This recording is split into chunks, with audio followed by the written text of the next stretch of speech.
18 past 10, nearly 19 past 10. Mayor Mathew Dickerson, good morning.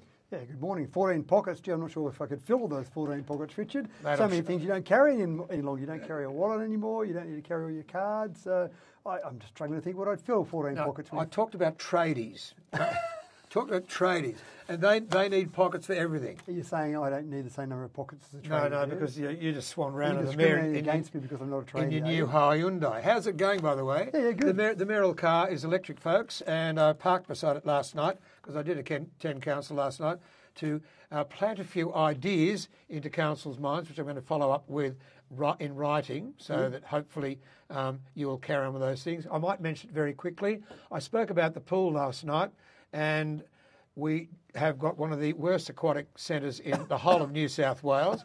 Don't cough. We have. It's appalling. You've got to go to Casino, Lismore, Wagga, Bathurst, Orange. We have got no 12 months water in the public swimming pool in this town. The RSL, the old council, we stayed 10 years. We said to the RSL, you can have it for 10 years. We won't do anything. That moratorium's long gone. Time to build, Mr. Mayor. And also I had the horrors when someone suggested, and I might like you to answer this, had the horrors when someone suggested that you might use the bowling club as a site for the library. Well, if you're going to use that present building, have you seen it? With the two extensions, the narrow extension, just the general bit in the middle, which was the original bowling club, where you can actually spread out a bit. That's not going to happen, surely. So let me guarantee this to you, Richard. The Diversity Bowling Club, the plan for the Diversity Bowling Club, you've heard it here first. There is no plan. The last council acquired the Diversity Bowling Club with no strategy, with no plan. Yep. And so it's up to this council to actually come up with a strategy and a plan for the building and the piece of real estate that we seem to have acquired there. So at this stage, I've heard approximately 22 different ideas for what they can do or what we can do with the Diversity Bowling Club. We'll turn our mind to that. We've got lots of other things to fix first, but we'll turn our mind to that and what we'll do with that piece of real estate at some point in time. But at this stage, people keep telling me, oh, I hear this is happening with it or that's happening with it. I can guarantee that there is no plan at this stage for anything to happen with it. Something will happen with it, but I can't say what. All right, the men's shed near the skate park. I heard, again, that the site of the new 25-metre pool, if you do it, they're going to demolish the men's shed to do that. Is that a rumour too? Well, that's interesting. I found out about that rumour myself when I met with the men's shed. So myself and a few councillors, Matt Wright, Shibley Showlery, Vicky Etheridge came along.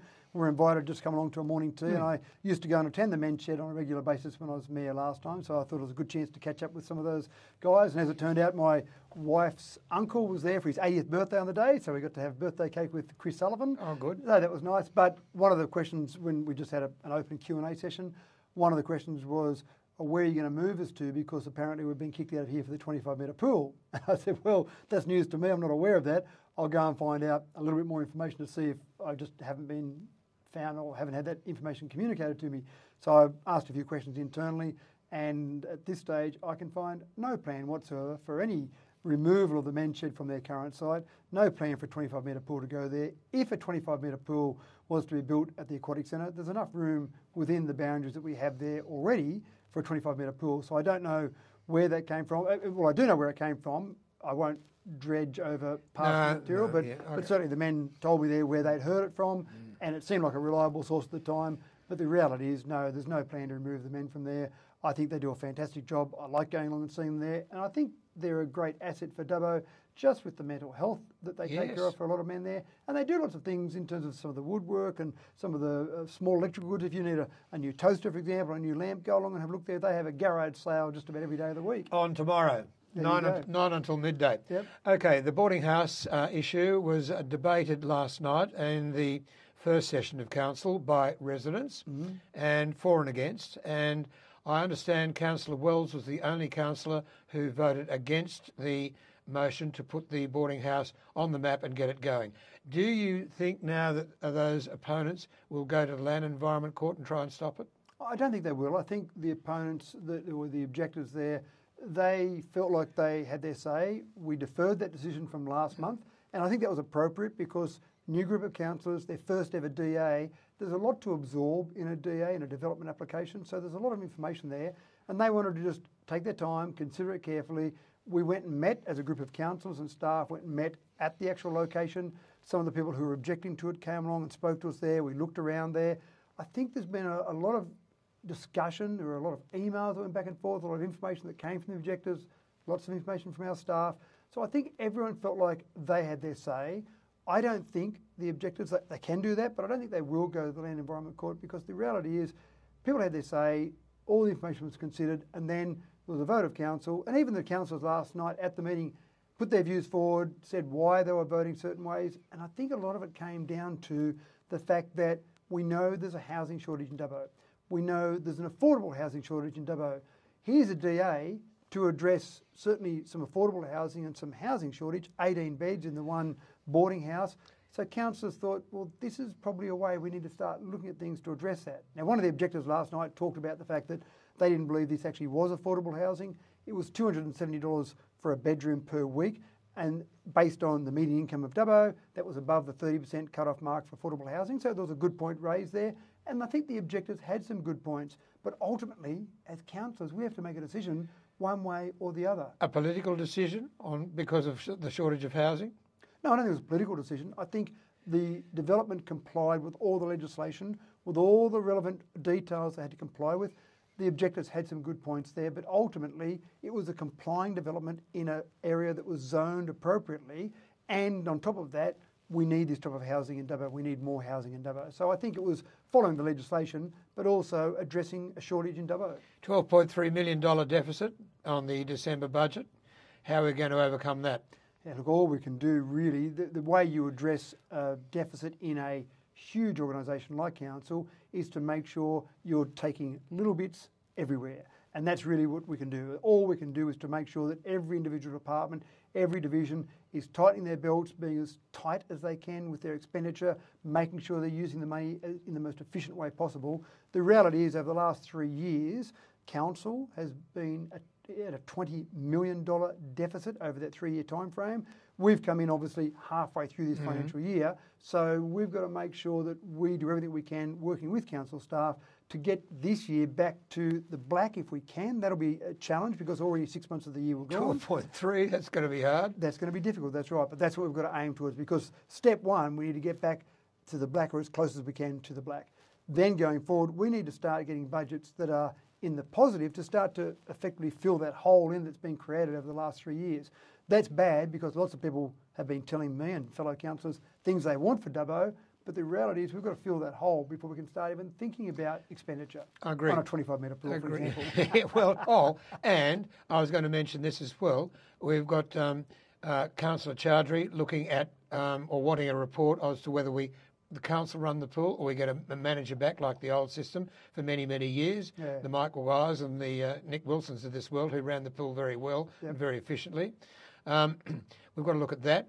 And just to pick up on that point, that's exactly the sort of thing that councils are looking at all of our operations of council. So the pool, if you read the figures from old years to modern years, you might look at that and at face value it looks like we're spending about $600,000 a year more to have the pool internal. But we want to make sure that this council makes all its decisions based on data. So Councillor Chowdhury brought forward that motion to say, let's look at the operation. We'll get to the end of this season where it's been run internal, look at that, compare it to what is external, and then make a decision going forward as to what we do next summer.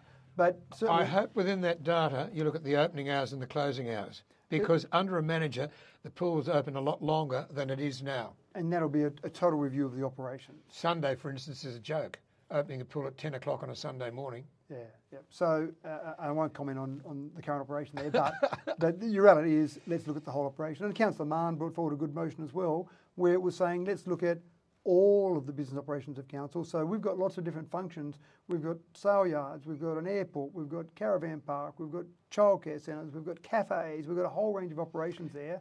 Are they being run the most efficient way? Are there different models that might work? And so as one example, when we look through those budgets or the quarterly budgets there from last quarter, there was about $21,000 extra expenditure on staff at the Creo Cafe.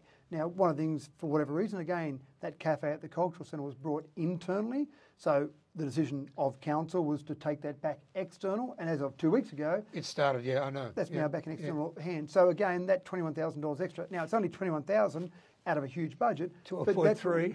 Well, that's what we've got to look at. We've got to look at all those $21,000 and see how we can save all those components. So why did you stick the airport fees up? That's just a CPI increase. Really, that's just each year we need to make sure that our airport is keeping track with money coming in, expenditure and expenses. But hang on, we're trying to get more aircraft here. We're trying to get the new air company here. Mm-hmm. Is that an incentive?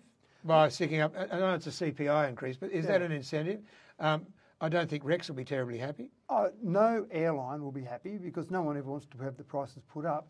But the reality is it's a business function of council. We need to make sure that we're returning some money to the community from all of our business operations as much as possible. We shouldn't be using community money to run some of our operations. Now, if someone wants to fly to a new destination, there is still a 12-month waive of fees. So the incentive is there. If a new port, a new route is going to be opened up, then we've still got that incentive in place. So anyone that comes along, you'll get a 12-month holiday from those fees. But the established operations, and it's mainly Dubbo Sydney is where most of the traffic comes from, Qantas or Qantas Link and Rex are established operators there. Putting it up by CPI seems like a reasonable thing to do, and I'm quite comfortable with that. All right, the change of the name of the airport, that is expensive in itself. Yeah. And I noticed that Councillor Ivey last night wants the name changed. He said Dubbo City Regional Airport is a nonsense, and it is when you think about it logically. Yeah. But to change it, it will cost a lot of money. Well, there is a process, and the motion last night had an estimation of $50,000. Now, I agree with Councillor Ivey when he put the point forward last night. That's if you went and changed everything today. If you went and said to all the staff, right, all uniforms change, all vehicles, all signage change today. But the logic is that over time, some of those things will need replacing. Uniforms need replacing, signage needs replacing, needs updating. So the logic from Councillor Ivey was, let's not go and make all those changes immediately. Yes, technically the name will change, but as some of those components need replacing over time, replace them. So the real cost, if you factor that in, that some of those components would need updating over time anyway, then the real cost will be significantly less than that. Okay, we've had motions last night wanting reports on, we've already mentioned the pool, mentioned roads, business, quite a number of reports. Council, when are they going to be returning all these reports? There's a hell of a lot of work for them. Yeah, there's a lot of work for the staff there, and already we had some reports requested last month, for example, some of the notices of motion from last month. They've already been acted upon. For example, Councillor Wright last month brought a motion forward to meet with the relevant stakeholders with housing, Real Estate Institute, Builders Group, to see what we can do about housing. So we've had that meeting already, and I think that was a really productive meeting. And Bob Berry, who you know well, was at that meeting, and he made the point that this is the first meeting that those groups have had with council for the last 4 years. I agree. So that was significant in terms of actually getting together. Now, you can't solve all the problems on day one. No, I realise that, but how many building blocks are we going to see released by council? I mean, 56 building blocks, I think it is, in the last 4 or 5 years, is a joke compared to what Mars are doing and the other private developers are doing. If council want to get the 12.3 deficit down, surely you'd be selling building blocks like it's going out of style, wouldn't you? Spot on. So by the end of July this year, there'll be 50 blocks in the Keswick estate that will be available to not only purchase but to build on immediately. Then there'll be another, and these approximately might be 50 plus or minus a few, but another 50 blocks will be able to be sold by the end of February next year, and they'll be ready to build on by the end of June next year. So there's 100 blocks that will be on the market within the next year from council. And we're also encouraging other developers. We don't want council to be the only developer in town. Obviously, you mentioned Mars there as another developer there, but there are other developers who are looking at Dubbo and looking at the huge growth and the huge demand in Dubbo at the moment. So that brings market forces, bring people along to that. So there'll be other builders who'll come along as well. Council certainly needs to be in there because we need that demand right now. And that's one of the things with council being a developer or a land developer. We can throttle up or down depending on what the market demands. So at the moment, the market's demanding more. Yeah, fair enough. So looking at internally within the city here now, how restrictive are council going to be when it gets to multi-dwelling and multi-dwelling occupation in, say, I don't know, South Dubbo, the older parts of West and North Dubbo? Yeah. I mean, that's been a boiling point for years and years and years. And is it going to be loosened? Is it going to work at long last because it's needed? Yeah, so no rules or regulations are going to be loosened in inverted commas there, as you say. The rules and regulations are there now where you can do most of the things you're talking about. So, for example, if someone's got a larger block, they could decide either one of two things. They could put a second dwelling on that block, or they could subdivide that block with the minimum allotment size of 600 metres. But if they're going to do what's called a dual occupancy, many areas in Dubbo already zoned for that. They could actually do a dual occupancy where they have smaller than 600 metres as part of that overall development. Can they go up? In terms of size, oh, in terms of height, Yep. absolutely. Now again, each 2 stories, 3 stories? Yes, but each development, when I say yes, each development would still be assessed on its own individual criteria. So I can't say, in a blanket way, everyone can put a 3-storey house on every block of land in Dubbo. I understand that. But what I'm trying to get at is, okay, so you've got, let's pick a street somewhere in Tamworth Street, South Dubbo. Just pick a street, and they want to stick up a 2-storey.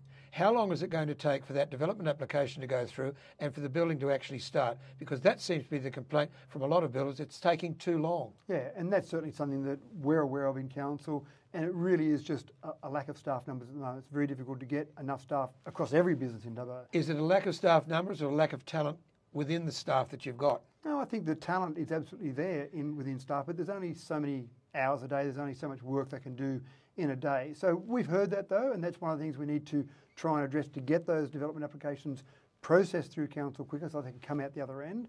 And would you talk to the general manager, the CEOs they call them now, would you talk to the general manager and say, put these blokes on overtime to get it through a bit quicker? Well, and that's the bit of a catch-22, isn't it? We're trying to reduce our deficit. Yes. You start putting people on overtime. But you're making a profit out of blocks of land. Well, and they are all the things we've got to consider there. But at this stage, it really is just how can we get some of those DAs processed? What's the best process to do that?